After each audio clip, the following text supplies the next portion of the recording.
Hello friends, स्वागत है आपका अपने चैनल टारगेट बाय हिमांशु पे। फ्रेंड्स, आप जो ये क्लास है अपनी वो करंट अफेयर्स की क्लास रहेगी और आज से लगभग आपको रोज़ सुबह 8 बजे करंट अफेयर्स की क्लास ज़रूर मिलेगी।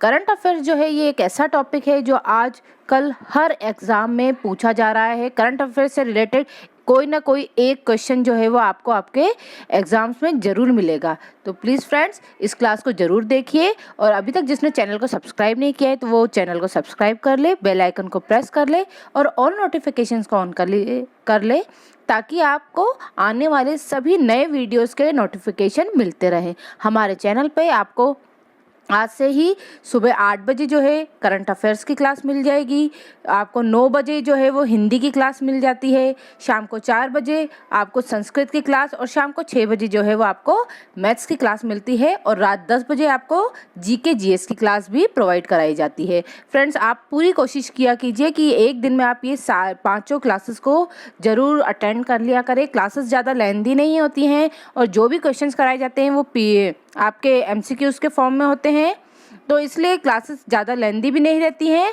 और कम से कम समय में आपको ज़्यादा से ज़्यादा मटेरियल परीक्षा के दृष्टि से जो कि बहुत इम्पॉर्टेंट है वो प्रोवाइड कराया जाता है। और क्या है कि हम इनके साथ साथ क्या है जो भी आपके ऑप्शंस होते हैं उनको एक्सप्लेन भी करते हैं, इससे आपके जो कॉन्सेप्ट जो हैं वो भी क्लियर होते हुए चले जाते हैं। तो चलिए फ्रेंड्स, ज़्यादा टाइम ना लेते हुए आज के वीडियो को स्टार्ट करते हैं। और अभी तक जिसने चैनल को सब्सक्राइब नहीं किया है वो प्लीज़ चैनल को सब्सक्राइब कर ले और नोटिफिकेशंस को ऑन कर ले ताकि आगे आने वाले सभी वीडियोस के आपको नोटिफिकेशन मिलते रहें। आप जितनी ज़्यादा से ज़्यादा संख्या में हमारे चैनल से जुड़ेंगे और जितने ज़्यादा से ज़्यादा लोग हमारी क्लासेस में आएंगे तो उससे हमें भी मोटिवेशन मिलेगा। और अगर आपको लगता है कि क्लासेस में कुछ और चेंजेस करना चाहिए, कुछ और इम्प्रूवमेंट होना चाहिए, आपको अगर कोई विशेष टॉपिक से लेके कुछ क्वेश्चंस चाहिए तो आप हमें मतलब मैसेज करके बता सकते हैं कि आपको किस तरह के चेंजेस चाहिए, तो हम भी उस पर पूरी कोशिश करेंगे उस तरह के चेंजेस को अपनी क्लासेस में लाने के लिए। तो चलिए फ्रेंड्स, क्लास स्टार्ट करते हैं। आज की क्लास का जो क्वेश्चन है वो सभी आपके करंट से लेकर रिलेटेड ही रहेंगे। तो आज की क्लास का जो आपके क्वेश्चन हैं उसमें फर्स्ट है, हाल ही में आयुध निर्माण दिवस कब मनाया गया। आपको बताना है कि हाल ही में आयुध निर्माण दिवस जो है वो कब मनाया गया था। तो देखिए, इसमें आपको ज़्यादा परेशानी का सामना नहीं करना पड़ेगा क्योंकि जो ऑप्शंस हैं वो ऑलरेडी टिक है। तो हाल ही में जो आपको आयुध निर्माण दिवस मनाया गया था वो 18 मार्च के दिन मनाया गया था। अब जो स्टूडेंट ये नहीं जानते हैं कि आयुध निर्माण क्या होता है, ठीक है, तो उनके लिए मैं बता दूं कि देखिए, आयुध का जो मतलब होता है वो होता है हथियार, ठीक है ना। क्या होता है? हथियार होता है। आयुध निर्माणियाँ मतलब फैक्ट्रीज, ठीक है ना। आयुध निर्माणियाँ एक भव्य औद्योगिक संरचना है जो रक्षा मंत्रालय के रक्षा उत्पाद विभाग के अंतर्गत कार्य करती है। मतलब आयुध निर्माण जो फैक्ट्रीज होती हैं वो क्या काम करती हैं, ये रक्षा मंत्रालय मतलब अपने डिफेंस से रिलेटेड जो भी इक्विपमेंट होते हैं उनको मैन्युफैक्चर करती हैं, है ना। जैसे गन्स हुई, राइफल्स हुई, मतलब जो भी ऐसे है ना, क्या कहते हैं, हथियार वगैरह का होते हैं जो कि हमारी सेना के लिए आवश्यक होते हैं, उनका निर्माण करते हैं कौन? आयुध, ये जो निर्माणियाँ होती हैं वो, ठीक है। अभी मैं आपको बता दूं कि ये जो आयुध निर्माणियों का जो मुख्यालय है वो कोलकाता के कोसीपुर में स्थित है, ठीक है, कोसीपुर में स्थित है। और इसके जो अध्यक्ष हैं, अभी प्रेजेंट में जो इनके अध्यक्ष हैं वो हैं हमारे CS विश्वकर्मा, ठीक है। और आयुध निर्माण दिवस के दिन क्या किया जाता है? इस दिन जो है वो अनेक प्रकार के जो रक्षा उपकरण हैं उनकी प्रदर्शनी कराई जाती है और इसके साथ साथ विभिन्न आयु वर्गों की आयुध दौड़ का भी आयोजन कराया जाता है। इसके अलावा मैं आपको एक और बात बता दूं कि ये जो आयुध निर्माण है ना, इसकी स्थापना से पहले जो है हमारे देश में OFB है ना। OFB क्या है? ऑर्डिनेंस फैक्ट्री बोर्ड, ठीक है ना। ऑर्डिनेंस फैक्ट्री बोर्ड की स्थापना हुई थी। ये कब हुई थी? 2 अप्रैल 1979 में हुई थी, ठीक है ना। तो ये जो ऑर्डिनेंस फैक्ट्री बोर्ड था इसी के अंतर्गत जो है वो आयुध निर्माण निर्माणियों की स्थापना हुई, ठीक है ना, आयुध निर्माणियों की स्थापना हुई। और आयुध निर्माणियों की स्थापना जो है वो 1801 में हुई थी। और इसमें जो उत्पादन कार्य है, मतलब हथियारों के बनने की जो प्रोसेस है, वो 18 मार्च सन 1802 में स्टार्ट हुई थी। इसलिए ही 18 मार्च को आयुध निर्माण दिवस के रूप में मनाया जाता है। इसके अलावा मैं आपको एक बात और बता दूं जो कि बहुत ज़्यादा इम्पोर्टेंट है, कि अभी जो 2022 में 221वां आयुध निर्माण दिवस मनाया गया था। ठीक है, आई होप आपको ये सब बातें समझ में आ गई होगी। और जिनको आज दिन तक ये भी नहीं पता था कि आयुध निर्माण होता क्या है, तो उनको भी बात एकदम क्लियर हो गई होगी। चलिए देखिए, इससे रिलेटेड हम मार्च से रिलेटेड कुछ और डेज भी देख लें जो कि आने वाले एग्जाम्स में पूछे जा सकते हैं। फर्स्ट है आपका इसमें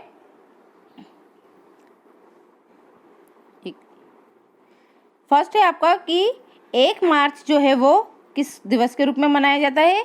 1 मार्च जो है वो आपके विश्व नागरिक सुरक्षा दिवस या फिर शून्य भेदभाव दिवस के रूप में मनाया जाता है। इसके अलावा 2 मार्च जो है वो सिविल लेखा दिवस के रूप में मनाया जाता है। 3 मार्च आपका विश्व वन्य जीव दिवस और विश्व श्रवण दिवस के रूप में मनाया जाता है। 4 मार्च आपका राष्ट्रीय सुरक्षा दिवस के रूप में मनाया जाता है। 7 मार्च जन औषधि दिवस के रूप में मनाया जाता है। 8 मार्च अंतर्राष्ट्रीय महिला दिवस के रूप में मनाया जाता है। 9 मार्च धूम्रपान निषेध दिवस के रूप में मनाया जाता है।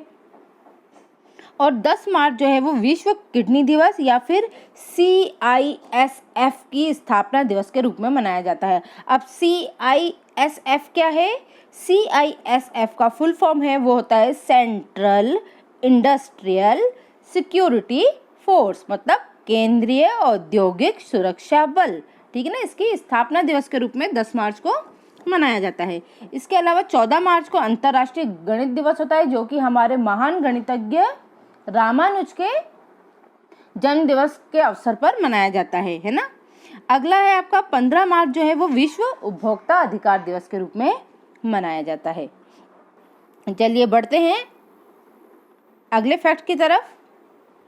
नेक्स्ट है आपका, हाल ही में किस देश ने रूस पर प्रौद्योगिकी सह हस्तांतरण और रूसी बैंकों पर प्रतिबंध लगा दिए हैं? बताइए।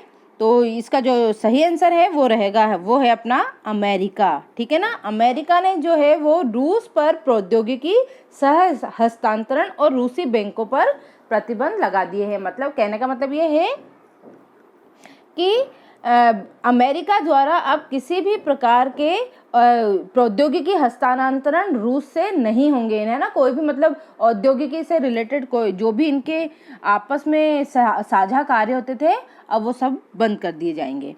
देखिए, अब इसके अलावा मैं आपको कुछ फैक्ट बता दूं अमेरिका से जो रिलेटेड ही हैं और आपके करंट के लिए बहुत ज़्यादा इम्पोर्टेंट है। वो हैं आपके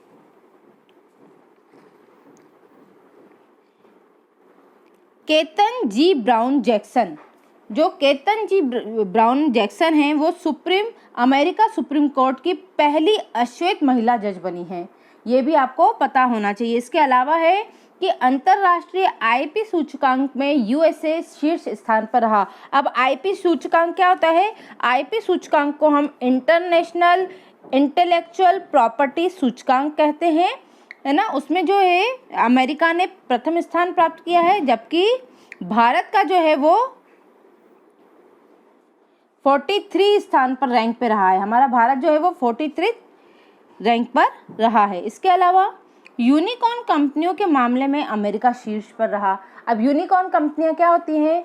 ऐसी कंपनियां, है ना, ध्यान से सुनिएगा इस बात को, कि ऐसी कंपनियां जो कि मतलब जिनमें क्या है कि ऐसी कंपनियां जिनका वैल्यूएशन जो होता है, मतलब है ना, जिनका जो वैल्यूएशन मूल्यांकन जो माना जाता है वो $1 बिलियन से ज़्यादा हो, है ना। किससे ज़्यादा हो?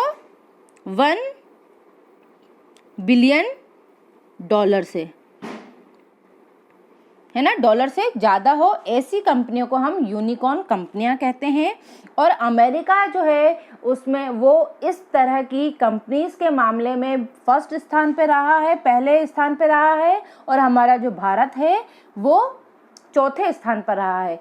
अमेरिका में जो यूनिकॉर्न कंपनियां हैं उनकी संख्या है 288, जबकि भारत में मात्र 21 इस तरह की कंपनियां हैं। ठीक है, बढ़ते हैं अगले फैक्ट की तरफ। नेक्स्ट है आपका इसमें, पूर्व राष्ट्रपति ने अपना खुद का social media app truth social launch किया। आपको बता दें कि अमेरिका के पूर्व राष्ट्रपति डोनाल्ड ट्रंप ने जो है वो अपना खुद का एक सोशल मीडिया ऐप बनाया है जो कि ट्रूथ सोशल के नाम से है। नेक्स्ट है आपका विदेश मंत्री एंटनी ब्लिंकन, है ना। अब आपको ये मतलब ये बताया जा रहा है कि अमेरिका के जो विदेश मंत्री हैं वो एंटनी ब्लिंकन हैं। ब्रज पहाड़ कॉप इंडिया टाइगर ट्रिम्थ युद्ध अभ्यास, ठीक है ना, ये भी बताया जा रहा है कि अमेरिका ने इस तरह के युद्ध अभ्यास किए हैं। इसके अलावा है अमेरिकी सेना की पहली महिला सचिव कौन बनी है? क्रिस्टीनी वमुर्थ जो है वो पहली सेना सचिव बनी है। इसके अलावा यूएई को पीछे छोड़कर दूसरा सबसे बड़ा तेल आपूर्ति करता बना अमेरिका, है ना। अब अमेरिका जो है उसने यूएई को मतलब यूनाइटेड स्टेट ऑफ अमीरात को पीछे छोड़ते हुए पूरे विश्व में दूसरे नंबर पर तेल उत्पादनकर्ता का स्थान प्राप्त कर लिया है, जबकि फर्स्ट पोजीशन पे इराक है। इसके अलावा है इसमें कि जबरन धर्म रोकथाम अधिनियम पारित किया। ठीक है, अमेरिका एक ऐसा देश बन चुका है जिन्होंने जबरन जो धर्म परिवर्तन करा दिया जाता है उसके लिए एक अधिनियम पारित किया है। चलिए बढ़ते हैं अगले प्रश्न पर। नेक्स्ट क्वेश्चन है आपका, हाल ही में 14वें भारत जापान शिखर सम्मेलन का आयोजन कहाँ किया गया है? तो इसका जो उत्तर रहेगा वो रहेगा आपका नई दिल्ली में किया गया है। ठीक है, अब इसके बारे में भी मैं आपको कुछ फैक्ट बता दूं कि जापान के प्रधानमंत्री फूमिको किशिया, है ना, कौन है? फूमिको किशिया दिल्ली स्थित हैदराबाद हाउस में आए थे और उन्होंने 14वें भारत शिखर सम्मेलन में सम्मिलित हुए थे। ठीक है, तो नई दिल्ली में कहाँ हुआ ये शिखर सम्मेलन? हैदराबाद हाउस में हुआ था। इसके अलावा इससे रिलेटेड कुछ फैक्ट हैं वो भी अपन देख लेते हैं। दुनिया का पहला डुअल मोड वाहन पेश किया। अब ये है कि जापान जो है वो विश्व का ऐसा प्रथम देश बन गया है जिसने पहला डुअल मॉडल वाहन पेश किया है। डुअल मॉडल वाहन का मतलब यह है कि इसने एक ऐसा मतलब वाहन बनाया है जो कि मिनी बस के जैसा दिखाई देता है और ये पहला डुअल मोड वाहन है। मतलब ये दो तरीके से काम करता है। जब ये सड़क पे चलता है तो ये एक नॉर्मल मिनी बस के जैसा रबड़ के टायरों पर चलती है, जबकि ये जब मतलब ट्रेन के ना रेल की पटरियों के संपर्क में आती है तो इसकी जो अंडर बेली होती है, मतलब इसके अंदर के जो भाग में जो स्टील के पहिए छुपे रहते हैं, वो जैसे ही पटरी के संपर्क में आते हैं वो बाहर निकल आते हैं और ये पटरी पे ट्रेन की तरह दौड़ना प्रारंभ कर देती है। तो मतलब ये एक ऐसा वाहन है जो एक मिनी बस और एक मिनी ट्रेन दोनों के समान काम करता है। इसके अलावा है हेनले पासपोर्ट इंडेक्स में जापान जो है वो शीर्ष पर रहा। अब हेनले पासपोर्ट इंडेक्स क्या होता है कि दुनिया के सभी पासपोर्ट की मूल रैंकिंग होती है ये, है ना, जो यह बताती है कि किसी एक विशेष देश का पासपोर्ट धारक कितने देशों में बिना पूर्व वीज़ा के यात्रा कर सकता है। तो इसमें क्या रहेगा, हमारा जापान जो है वो शीर्ष स्थान पर रहा। इसके अलावा है कि ज्वालामुखी विस्फोट से एक नया द्वीप बना। जापान में ज्वालामुखी विस्फोट के कारण अभी वर्तमान में एक नए द्वीप की संरचना हुई है और ये जो द्वीप है वो किसके कारण बना है? जो मतलब ज्वालामुखी की जो राख निकली है ना उससे एक नए द्वीप का निर्माण हुआ है। और दक्षिण टोक्यो में ही ये एक समुद्र में इलाका है जहाँ पर ये विस्फोट हुआ था। अगला है आपका सुडोकू के निर्माता माकी जाकी का निधन हुआ। अब सुडोकू आपने देखा ही होगा, हमारे न्यूज़पेपर वगैरह में वो नंबर्स से रिलेटेड एक पजल आती है जिसको हम सुडोकू बोलते हैं। ठीक है ना। उसके जो निर्माता थे माकिजाकी, वो जापान के रहने वाले थे और अभी हाल ही में उनका निधन भी हुआ है। जापान का प्रतिष्ठित फुकुओका ग्रैंड पुरस्कार भारत के पी साईनाथ को ने जीता। अब देखिए, जापान में फुकुओका एक ग्रैंड पुरस्कार दिया जाता है जो कि पत्रकारिता के क्षेत्र में दिया जाता है, और भारत के वरिष्ठ पत्रकार और People's Archive of Rural India के जो संस्थापक थे पी साईनाथ, उनको इस साल जो है वो फुकुओका पुरस्कार से सम्मानित किया गया। साईनाथ को भारतीय कृषकों की रिपोर्टिंग करने और ग्रामीण आबादी की आवाज जन जन तक पहुंचाने के लिए इस पुरस्कार से सम्मानित किया गया है। नेक्स्ट है आपका कि माउंट एसो ज्वालामुखी में विस्फोट हुआ। माउंट एसो जो ज्वालामुखी है वो जापान का एक सबसे बड़ा और सक्रिय ज्वालामुखी है, उसमें भी वर्तमान में इसी समय जो है वो विस्फोट हुआ है। अगले प्रश्न पर पढ़ते हैं अपन। अगला है आपका, हाल ही में स्पोर्ट्स ब्रांड प्यूमा के ब्रांड एम्बेसडर कौन बने। तो बताना है कि जो ब्रांड एम्बेसडर हैं प्यूमा के वो कौन बने हैं। तो इसका जो आंसर रहेगा वो रहेगा आपका जॉर्ज रसेल। अब जॉर्ज रसेल कौन है ये मैं आपको बता दूं कि जॉर्ज रसेल जो है वो ब्रिटिश रेसिंग ड्राइवर है। ये फार्मूला 1 में मर्सिडीज कार को ड्राइव करते हैं, ठीक है।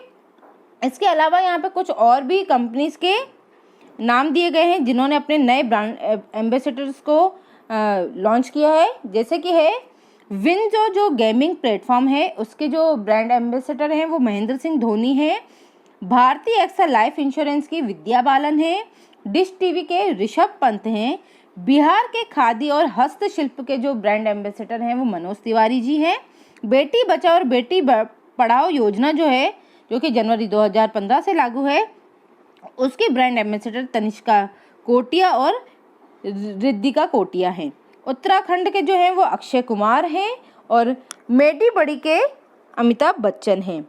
बाटा की जो है वो दिशा पाटनी है ब्रांड एम्बेसडर, और गेमिंग 24/7 के ऋतिक रोशन हैं। इसके अलावा थम्स अप के जो हैं वो शाहरुख खान बने हैं। नेक्स्ट है आपका, हाल ही में संयुक्त राज्य महासभा ने इस्लामोफोबिया का मुकाबला करने के लिए किस दिन को अंतर्राष्ट्रीय दिवस के रूप में स्थापित करने के प्रस्ताव को मंजूरी दी है। तो आपको बताना है कि ये कब दिया गया है। तो आपका उत्तर रहेगा इसका 15 मार्च को दिया गया है। बढ़ते हैं नेक्स्ट क्वेश्चन पे। नेक्स्ट क्वेश्चन है आपका, हाल ही में राहुल बजाज अन एक्स्ट्रा ऑर्डिनरी लाइफ नामक पुस्तक किसने लिखी है। तो इसका आपका जो सही जवाब है वो है आपका गीता पीरामल, ठीक है। इसके अलावा कुछ और भी यहाँ पर बुक्स दी हुई हैं जिनके की राइटर्स के नाम आपको दिए गए हैं, ये भी आपको थोड़े पता होना चाहिए, ये भी पूछ लिए जाते हैं करंट के क्वेश्चंस में। पहला है आपका the afforders the story of people, ये जिमी सोनी ने लिखी है। द मिलेनियल जोगी जो है वो दीपम चटर्जी ने लिखी है। अ नेशनल ट्रू प्रोडक्ट जो है वो प्रियम गांधी मोदी ने लिखी है। उड़ान एक मजदूर बच्चे की, ये मिथिलेश तिवारी द्वारा लिखी गई है। द ग्रेट टेक गेम जो है वो अनिरुद्ध सूरी ने लिखी है। अ हिस्टोरी ऑफ श्री केतनन, ये उमा दास गुप्ता ने लिखी है। A little boy of India जो है वो रस्किन बॉन्ड ने लिखी है। इसके अलावा डिकोमिटेबल जो है वो अरुंधति भट्टाचार्य ने लिखी है। और ममता बियॉन्ड 2021 जो है वो जयंत घोष ने लिखी है। इनमें से ये दोनों ही आपको बहुत अच्छे से याद, ये तीनों ही आपको बहुत अच्छे से याद रहने चाहिए, ठीक है। ये बहुत मोस्ट इम्पॉर्टेंट क्वेश्चन है करंट को लेकर। चलिए बढ़ते हैं नेक्स्ट पर। नेक्स्ट क्वेश्चन है आपका, हाल ही में जन शिक्षण संस्थान और किसने नीलांबुर में अदावी ट्राइबल ब्रांड लॉन्च किया है। आपको बताना है कि हाल ही में जन शिक्षण संस्थान और किसने नीलांबुर में अदावी ट्राइबल ब्रांड को लॉन्च किया है। तो आपका इसका उत्तर है वो रहेगा आपका नाबार्ड, है ना। अब नाबार्ड क्या है ये भी आपको पता होना चाहिए। ये शॉर्ट फॉर्म दे रखी है। नाबार्ड का जो फुल फॉर्म है वो है national bank of agriculture and rural development, है ना। ये क्या है, राष्ट्रीय कृषि और ग्रामीण विकास बोर्ड जो है उसको नाबार्ड कहा जाता है, और इसने ही हाल ही में जन शिक्षण संस्थान और नीलाम्बरपुर में अदावी ट्राइबल ब्रांड को लॉन्च किया है।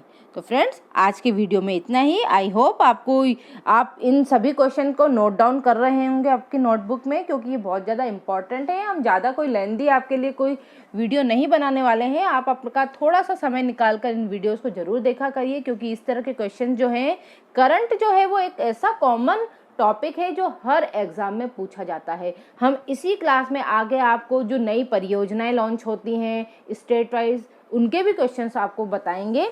तो प्लीज़ आप क्लासेस के साथ और हमारे चैनल के साथ बने रहिए। मिलते हैं 9 बजे वाली क्लास में। Thank you.